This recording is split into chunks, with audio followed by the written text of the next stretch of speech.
session for a final discussion. But now let's move not just to one speaker, but to a team from Georgia. So they, Nathan and Jake also represents the academics because they are the chair of local engagement and student engagement, and they are also managing the B Impact the University of in Georgia, and they also brought the voice of two ex-alumni, okay, Jacob and Jenna.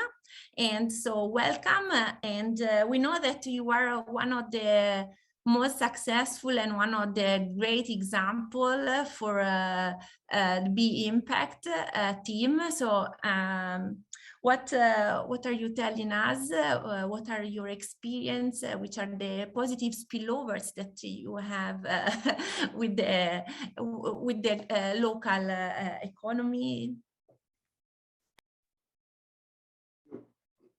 Nathan, you want to Zoom rookie over here speaking on mute. Yeah, I mean, I'll kick that off with, yeah, I mean, one of the things that Summer was talking, or sorry, not Summer, as Kim was talking, was the you know, I almost put that in the chat, like if you're a student and you're interested in these, yeah, sign up for a project. If they don't have them, make one. So just to give the real quick backstory of how this got kicked off at UGA was when I was a student doing my MBA, a project came and fell into Jake's lap. Jake sent it to the Net Impact Club. We're like, what's a B Corp? So we worked on that project. I still work for that company. I just hit 5 years for that company. And we met 6 years ago, starting the B Corp project. And after I graduated, I went to work for them. I brought on more students where I was like, this is kind of cool. Let's do a project with some MBAs and help us get ready for the audit. Not that anybody, me included, knew what the audit was going to entail, but we did it anyway. And then we had Zach Godfrey, who basically just ran with, he was so excited to be on that project. And we kind of just forced our way in to, we had projects, we had companies wanting to certify, and we had a professor willing to house those projects in his class. So we just kind of hid them there. And then that professor retired, and we really, I mean, Jake basically kind of played his higher ed game and got a class approved. And so last fall, we actually have a formal B Corp class now in the MBA program at UGA that has MBA students and undergrad sustainability capstone students like Jenna. And then last semester, we also had a lot of interest, and we had been doing events, and Emory University kept showing up, which is where Jacob was doing his MBA. And so Emory reached out to me and said, hey, we want to do this. Can you help find me projects? Like, how do we do it? And so considering I wear the hat of B Local Engagement and I'm the chair and founder of B Local Georgia, I went, sure, Emory. So Emory last semester did their first two projects and kind of used what UGA had built as a template. So that's kind of where we're at today. And then, yeah, Jake kind of helped us. Jake is your expert if you're curious about how to, I would say, navigate the politics, because I don't know a nicer way to say it. Higher ed sometimes can be a lot like those investors we were talking about that don't fully understand what B Corps are or why it's valuable. And then students like Jenna and Jacob, I think, will have something powerful to share about what it means from the student perspective of getting to work on something that traditionally isn't taught in, you know, you're still, I don't want to say taught Milton Friedman economics, but you're kind of taught Milton Friedman economics in higher ed. So yeah, that was my experience. Thanks, Nathan. I'll jump in here and share my screen for just 1 second. If I can get, oh, here we go. Yeah, we can see it. So basically, just to give you a very quick overview, I'm a director of student engagement for the full-time MBA program here at the University of Georgia. And this is just a graphic representation of what Nathan just said. Basically, how we, if we're thinking about community for just a second, how we brought in different pieces to basically, if you use the B Impact assessment as a consulting framework to pair students with aspiring B Corps. And so that's basically what we do. If you look at this slide really quickly, the B Impact is a great consulting tool Nathan kind of gave you the evolution of how we now have a standalone class where basically Nathan's the instructor and our students are working with aspiring B Corps in our community first, and we're in Athens, Georgia. But now, as you can see with Jacob from Emory in Atlanta, we are growing. And I would say two big pieces to point out about our model is, and you'll hear from Jenna in just a minute, several of our, the University of Georgia offers a capstone or a certificate in sustainability. And those folks are great to combine with our grad students on these projects. And then we have Nathan, our serial networker, leading Be Local Georgia. So we kind of combined all of these things into our community where, you know, it was interesting, some of the things Kim was pointing out about the larger companies and maybe stakeholders, or excuse me, you know, shareholders or folks not quite understanding the importance and the value. I feel like we're kind of tackling that problem from the complete opposite end of the spectrum by raising students that are understanding the importance and the value and are able to go out and gain experience in that space and then hopefully be change agents from within.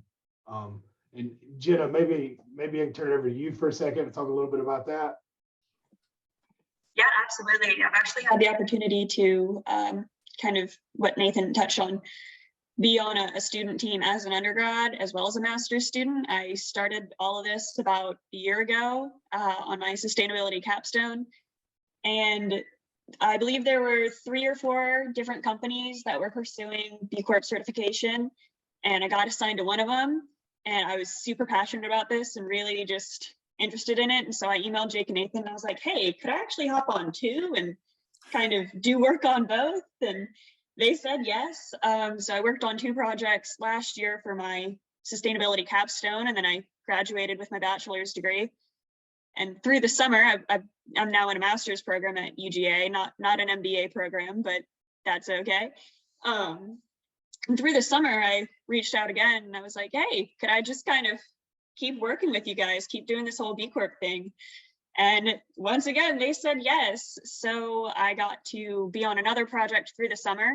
And then in the fall, was able to kind of help Nathan organize that class that was put together for the MBAs, making a lot of templates, just helping out with just a lot of administration stuff, helping Jake and Nathan out as much as I can.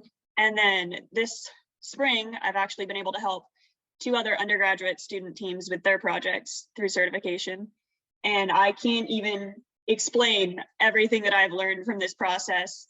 I mean, where else are you going to get experience as an undergrad student, even as a master's student who didn't go into the workforce right after college and just kind of stayed and continued on to get a master's? Like, where else are you going to get experience working with companies, working with like owners of companies, and learning how to conduct yourself in a meeting, learning how to manage projects and deliver actual tangible deliverables that make a difference in the world. You know, it's really cool to see, I guess, start to finish how a project like this can go. You really don't get that kind of experience in a classroom. And I think it's really beneficial to the companies as well. So. It's awesome. Yeah, Jenna's a one woman wrecking ball. Because even last year, I think there was a project from Florida that Dr. Joyce didn't have capacity over the summer and they wanted to move quicker. So Jenna was like, I'll do it. So she worked with them over the summer. And then Jacob, I'm curious to hear your perspective, because, you know, when we started, we didn't really reinvent the wheel. We didn't know there was a wheel. So we just invented our own. I'm curious to hear your experience is like the pilot program working at Emory with Brian and everything, because you guys ran what, 2 projects? So just tell us a little bit about kind of that experience. Yeah, hopefully you guys can hear me okay. Normally I'd be in Atlanta, but my mom's from Norway, so I'm actually in Norway and now visiting family, so the internet's not great at my grandparents' house, but if it starts to freeze, just let me know. But yeah, for me, I'm Jacob Perryman, in my 2nd year for full-time MBA program at Emory, so I graduate in roughly a month and a half. I'll actually be going into kind of M&A, mergers and acquisitions consulting at PwC after I graduate. So kind of what you guys have mentioned in terms of acquisitions when the company's being acquired and either losing status or trying to navigate kind of the B Corp status. That's really appealing to me. And that's kind of what I want to focus on, or at least one of the things that I really want to, when we talk about being in action. I think Nathan or Jake, one of you mentioned it, from within kind of that circle. I want to lead that, or not necessarily lead it, but help provide support to that movement and continue to learn in that space. Because as you see, when a company is acquired, sometimes they lose that status. So going into that is kind of my main focus on kind of the projects that I want to take on at PwC or within that space. But in terms of getting back on track to the talking about your initial question, Nathan, for me, I knew I wanted to focus. I think a lot of us on this call realize that sustainability and kind of thinking on the environmental side in business is just becoming more and more popular. Not only important, and just more people are starting to ask questions about it. And I realized through this project, Emory has, at least at our school, the Business and Society Institute, which Brian Goebel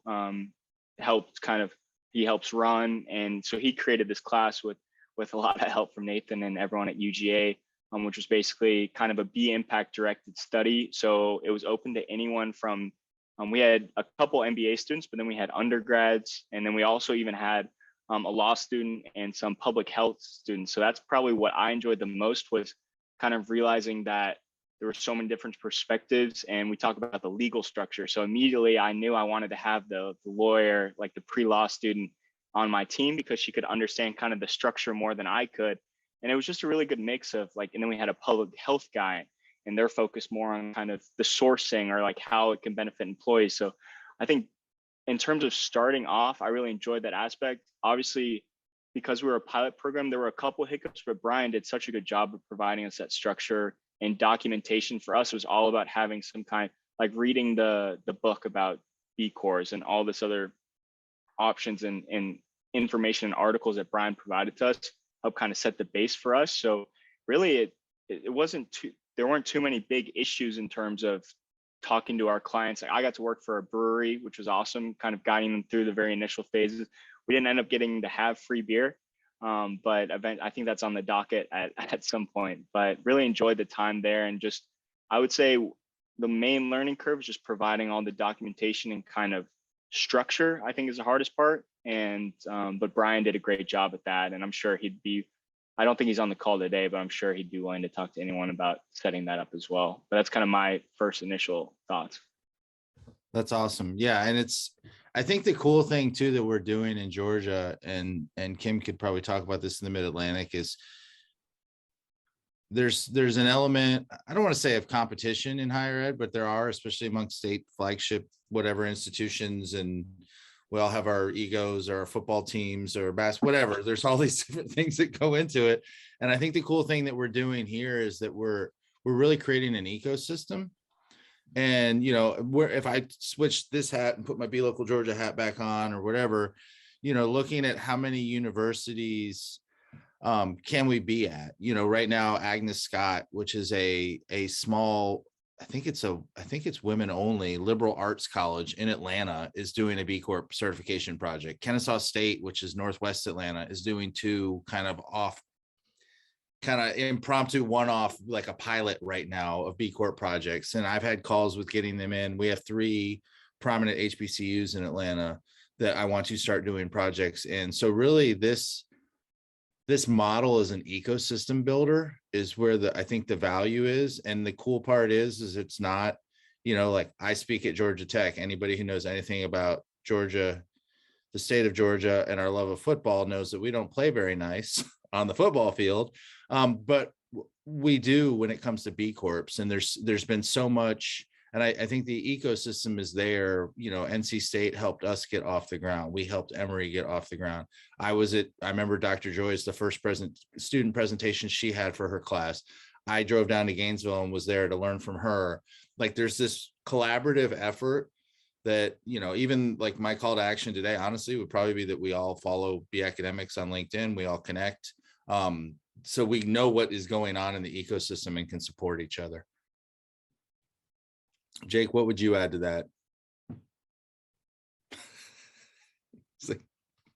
Sorry, I was actually tapping unmute. I would really just kind of want to echo that. I think what everybody here probably is already sensed in this sort of the B Corp movement is you get, the people are energizing, you get a lot of yeses.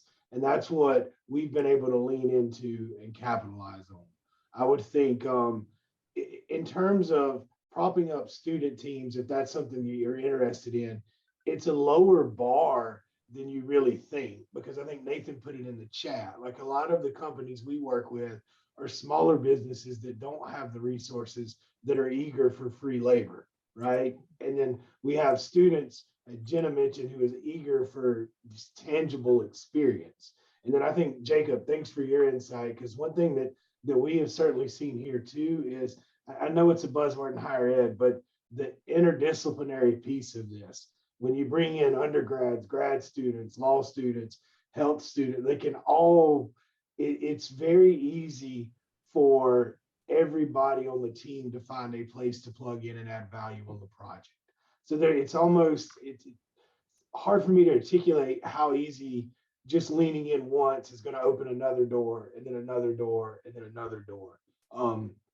It's been, instead of like, there hasn't been very much resistance at all. It's been more harnessing the power of what we know about this group of people, right? That are passionate about business as a force for good. Like that's at the heart of why we've been able to be successful. And I would just, we're here to Nathan's point, we want to be a resource for others. And I think the barrier to entry in terms of engaging college and university students is a lot lower than you might think. And we're here to help with that. And yeah, the other big ecosystem piece is Jacob's going to PwC, you said? Yep. And Jenna's going to TBD, hopefully a B Corp, because there's a bunch of openings in Georgia. But for the most part, I tell my students, very few of you are going to work for B Corps. Of all the projects we've run over the last 4 years, there's 3 of us, I think, right now at B Corps. But I'm sending everybody else out into the world to work at Keurig Dr. Pepper and Home Depot and these big multinational companies that hire out of Georgia, that hire out of Emory. So they now have this toolkit to go be change makers at other organizations that maybe aren't on B Corp's radar. Maybe they will never certify, but they can take those little chunks and make incremental improvements.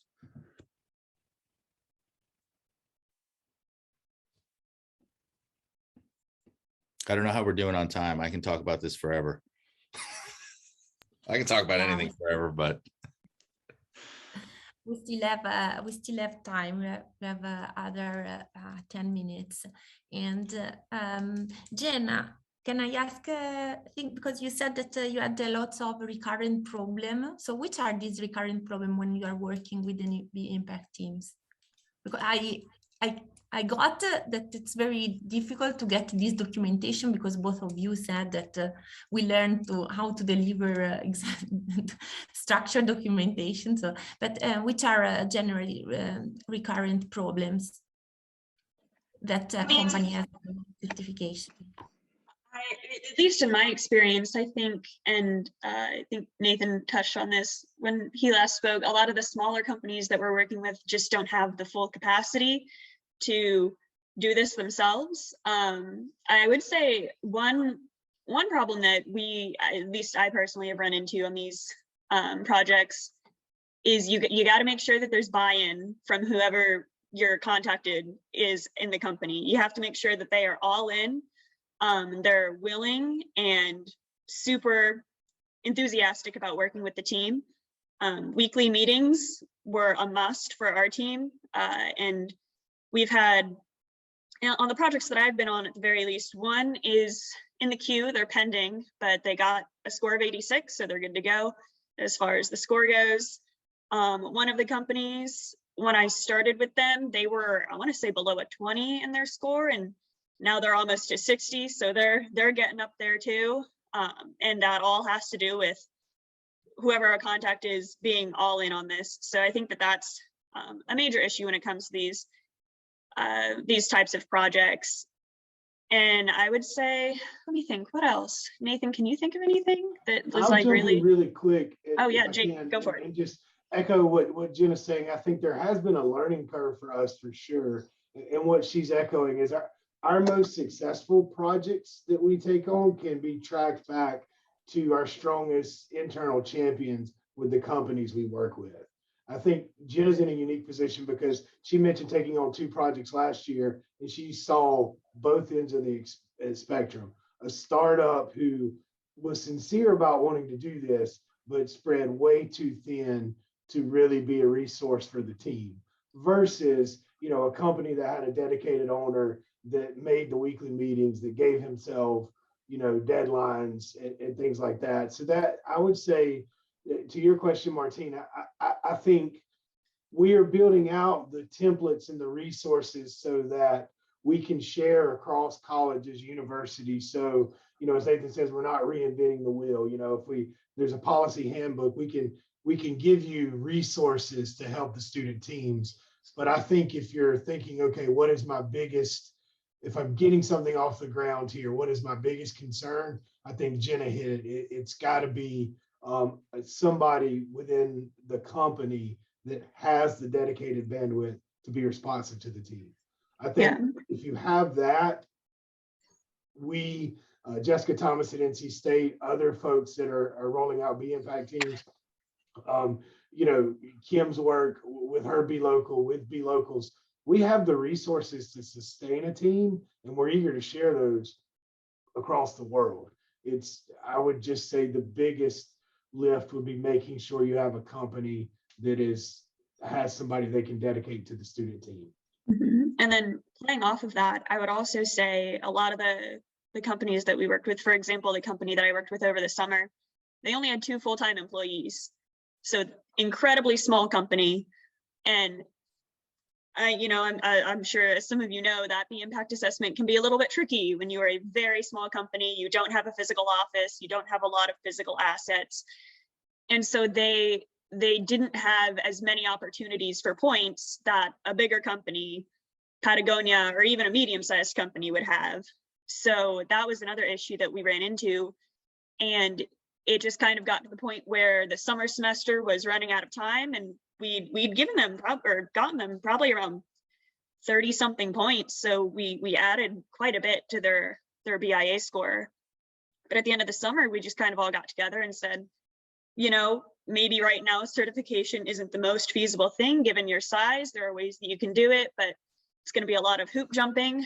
Here is a roadmap to 80 plus 85 points. So that way, when you guys do grow and you do start scaling outwards, you have instructions, pretty clear recommendations on how to get that score and how to certify. So that's also something that, you know, maybe the team can't, you know, that's a struggle with student teams, is you have a semester. So maybe if you can't get that score by the end of the semester, you can leave a roadmap for, say, the next student team or just the company in general to keep moving forward. And I'll echo something Kim said earlier. I keep echoing Kim, but that's why I had her speak at our build a couple of years ago. But one of the things that I think, you know, it's talking about like ROI for B Corps too, that I've noticed is the increased engagement in Be Local Georgia activities from the companies that come through these programs, because they're getting introduced to the ecosystem. We're putting them on calls with other B Corp CEOs, so their CEOs can meet, you know, and pick brains and how did you do this and the legal stuff. And so they feel already a part of this community, versus I think a lot of people that kind of like, I just found out we had one certified last November. Nobody's welcomed them. They don't know anybody. Like, and I think that's where we risk some of the whatever, that not decertification, the lapsing of certification is kind of what did I get out of this? I just put something on my website and then nothing, you know, if you build it, they will come, and nobody came, and I have this cool logo. So I think that's a big piece of it too, is helping them, because, you know, the students we've evolved into, and you know, Emory will probably get there. And I don't know, Jacob looks like his internet bandwidth struggle, but it's getting into the ROI piece too, of helping them with marketing strategies, helping them tell the brand story of what it means to be a B Corp, helping them think about what they're going to do with this after they certify, I think is like the level 2 iteration, whatever second iteration of these projects is, okay, we can get you certified. Anybody who's done enough of these knows kind of, not a good company, you know, which boxes to check and where you need to tweak something and maybe add a policy. But for the most part, that can be the easy part. It's the other piece that can be difficult. So if you have an engaged owner that really wants it, I think it makes all this much more easier. Don't be so desperate for projects that first go around that you try to fit a square peg in a round hole. I think is probably the best way to do it is go network with your B local, engage them, empower them to help you find some really good prospects. We have a question from Chloe and asking if you can share more about the role of the teachers and how to train students to assist company to do the assessment and how teachers facilitate the project. Yeah. I'll take that real quick if it's okay, Nathan. Yeah, I just put my email in the chat. So that's a first step. Feel free to reach out. I can't say enough, like the model we've built, thank you for saying nice things about it, Martina, but it was really a lot of student work and building off what Jessica Thomas shared at NC State. So we're really, really eager to sort of pay that forward. Then the question about templates and stuff like that, I think I'm newly the chair of student engagement for B Academics. It's a new position. I think one of my goals for this year is to create a web page, a resource page that has all of the documents, the templates and things like that. Potentially, or excuse me, also I'm thinking collecting syllabi for like Nathan's course, if he's willing to share it, Brian's course from Emory, so that we have those resources that are readily available. I think a goal for this year for me is to put that on a website. Until then, my email's in the chat and I'll be happy to facilitate document shares, everything like that. Because when Jenna was talking about her work with Nathan this semester, that's a lot of what she's done for us, is build out our own repository that we are eager to share with everybody. Yeah. And just real quick on the teaching question, I know we're a minute over, but the first thing I did was get Dr. Joy's syllabus. Thanks, Dr. Joyce. Thanks, Kristen. Appreciate that. And then I kind of tweaked it and made it my own, which, if anybody knows me, included an entire lecture on Milton Friedman and the death of shareholder economics. But yeah, the role of the teacher, I did 3 lectures because honestly, they used to just get a project. It was in a design thinking class. So they were like learning about design thinking. They're like, here's a B Corp project. I'm like, doesn't really apply. And so I did 3 lectures and then they got their projects, they meet their clients. And honestly, every class after that, I just sat in the classroom. If they wanted to come in, if they had questions, that was their time. It was essentially a 3-hour office hours. And then most of them ran their meetings with their client, their weekly stand-ups with their clients during that time period. And then I was just there because I've done probably 25 or 30 of these. I have my own little consulting business on the side too. So I know I've become an expert. So my role was just to kind of help and answer questions. But other than that, it was 3 lectures. And then I'm just kind of a subject matter expert as the teacher. And time. In time, yeah. Just last concluding questions. I'm curious about, because we talk about the community and then the learning within the project, the ecosystem of the locals. And the last step, it's like when the students, what the students learn, okay, how do they resell the expertise? What is appealing for the external, for external firms when they hire the students from that work in these impact teams? So there is an expertise that it's more requested, or like how do you follow up with the expertise that you have built and you can spread?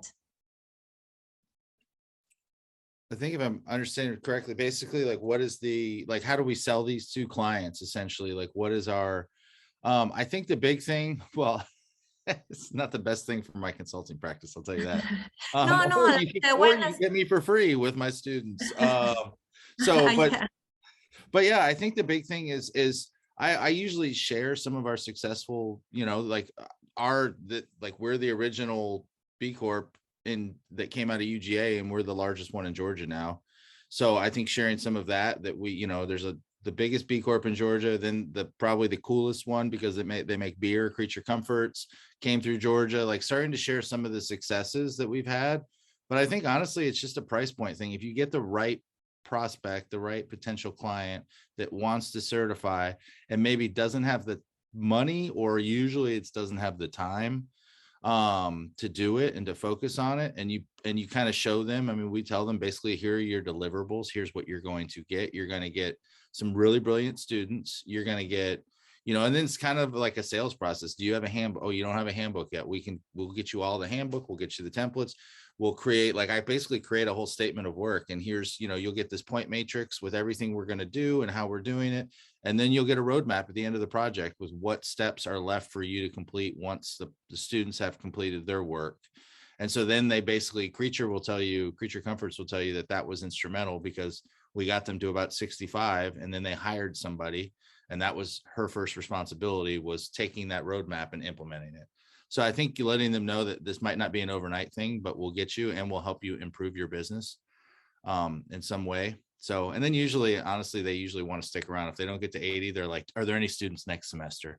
Who can we work with? So yeah, I think that's probably the best way to sell it. Just like you would sell any other product or service, just kind of start asking some exploratory questions and figure out where you can plug the students into their needs.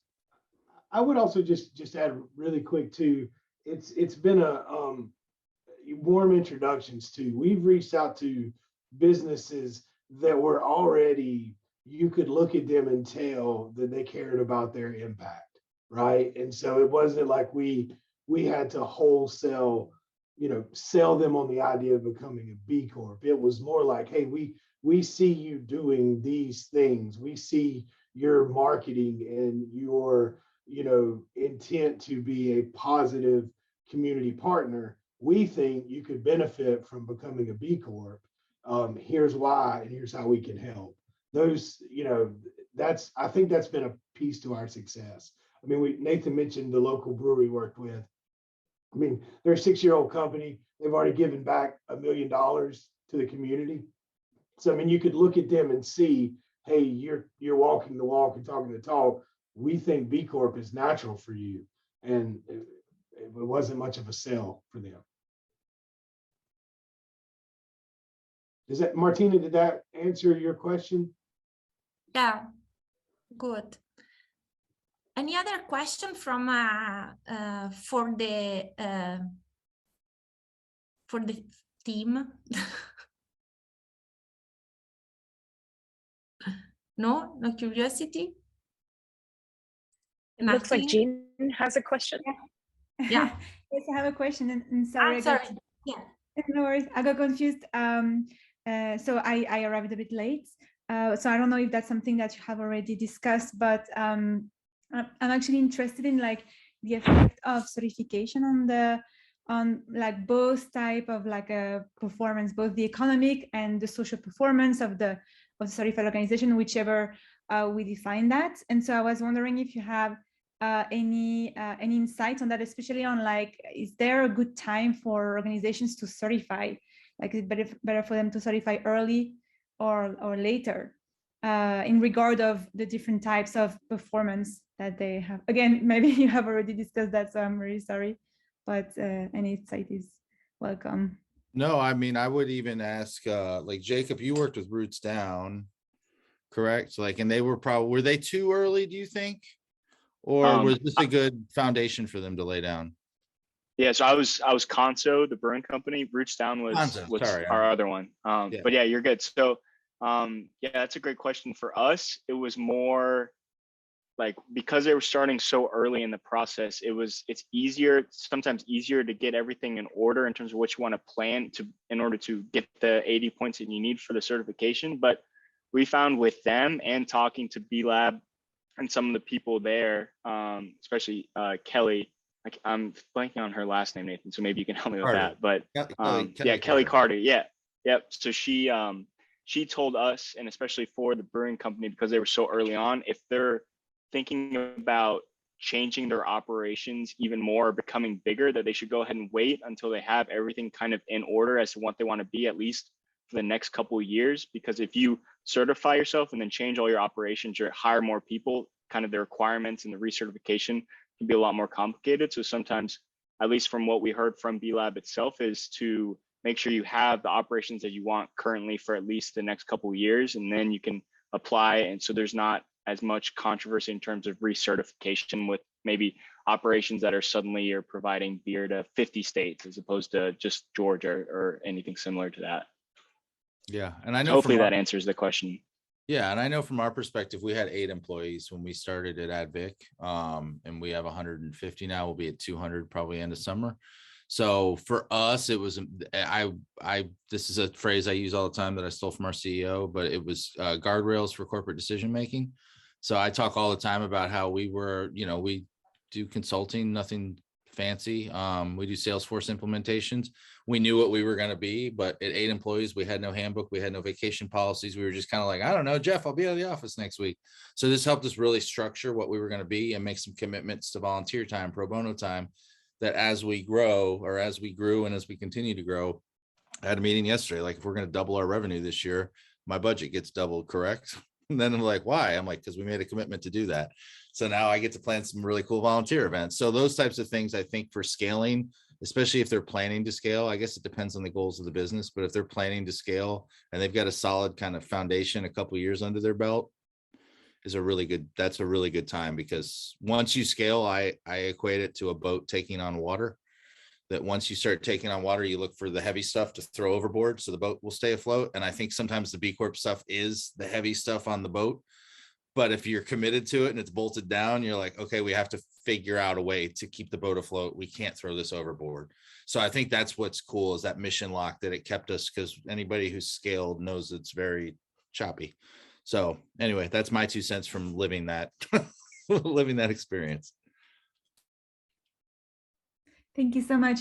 Yeah, and what about, because that I understand is like more about the survival, right, of the organization, and what about the achievement of this social or environmental mission, or like, although I know that maybe not all B Corp have like a very defined kind of like social or environmental purpose, but would you think that having the certification helps, or is it just burdening also the organization in gathering data for the score? I was wondering if you had a yes. Yeah, I want to answer that question, well, because I work quite close with the B Corp community, and there is one of the B Corps that we work with here. It's called Kiesi. It's a pharmaceutical company, and for them, using the BIA to transform the company, it has been also a transformation in the way they are a company. And so, for example, one thing that they didn't do before, but they are doing now, is that they created an interdependence code with their providers, with their, how you call them, the providers there is another name in English, but I don't remember. But basically what they did is that they're sitting that, so they have like the owner of the company decided that they want to be a B Corp all the way. And now the procurement person, the guidelines are like, just buy what is more sustainable and actually responsible with people. And they're giving 2 years to their providers to actually make sure that they comply with this interdependence code. And if they don't, they're not going to keep working with them. And this comes from the BIA. This is like something that kind of came out from the BIA, and now they're implementing it in the company, and they're learning through this process what means to be a B Corp just by doing this. So that's like maybe they don't have like a clear right now like impact business model, but the BIA is pushing them towards that. I would jump in. Thank you so much for sharing. That's really powerful, because it is actually exactly what we see here. I think a lot of times people are thinking that a business becomes a B Corp, and then, okay, what was the ROI on the investment to become a B Corp? And that really is not what we see. What we see is exactly what Valentina just said. The assessment is, the guardrails Nathan talked about. It is the framework to help a company that wants to have a positive impact in their community. This gives them the infrastructure and the framework to do just that. So that's what we're seeing with our local brewery that we keep talking about. I mean, it's helping them. It's not a matter of what we see routinely is, it's not a matter about getting to 80 and throwing up the B Corp sticker and saying, yeah, I'm a B Corp. More often than not, it's now how do we get better at this? How do we get better? How do we do more? And that, I think that's a piece that's often lost, but that people don't see from the outside looking in. When you're thinking about what does a company get from becoming a certified B Corp, I think it is the empowerment to continue to go further and a roadmap to do that. Yeah, and following what you're saying, Jake, as well, is like for them it's also a process of discovery, like it's a process of transformation on its own. And for example, with Kiesi in particular, they certified in 2019. And if you hear them, how they talk now compared to 2019, you can see the evolution of their own employees on like getting the insight of what it means to be working in this way. So for example, this procurement person, they say, oh, 2 years ago, I was focused on buying things by price. And now I just need to find the best companies. And you can see the excitement on this because their mandate is to find the best companies for the world to work with them too, and maybe not turn them into a B Corp, but just make sure that they comply with at least the higher standards that they can, so they can become their suppliers. And you can see the evolution in people as well, on how they live this spirit within the companies over the long term. Okay. Thank you. And we pass to another B Impact experience. So we fly back to Europe and